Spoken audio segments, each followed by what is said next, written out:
Dan. Siggy daddy dum dum dum day. My dear deso. Eyo mwana skana wakaenda hauna kutsoka azviri chiri ndakangomirira wakaenda ukasiyendeka takarwadziwa chingori muhana mwangu ndiwe baby chidzoka baby dai wadzoka toita zvataita kudhara baby dai wadzoka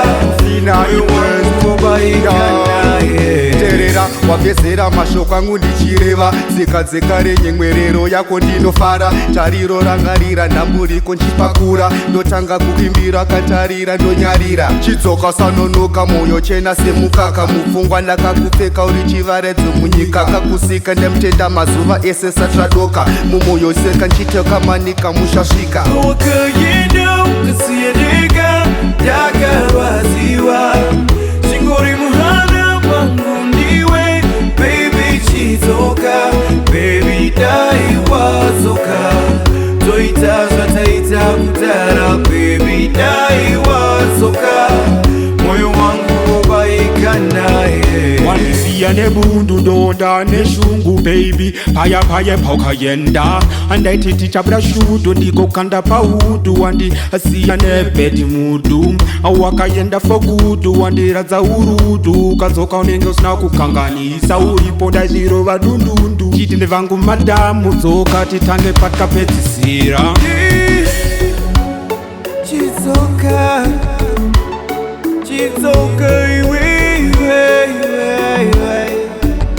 mwoyo wangu uboikana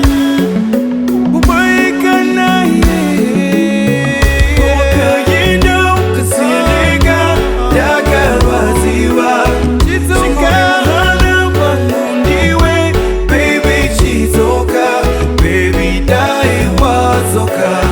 toita zvataita kudhara baby dai wadzoka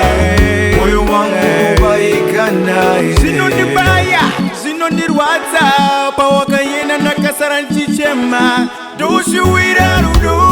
rwawandipa ndoda kutsukurudza zvotaita ndanzwa nekuvhairiwa nevamwe zvaita kuti bebi ndikufunge ndinewe waindipasa manyemwe nhasi ndongochema bebi uri kuru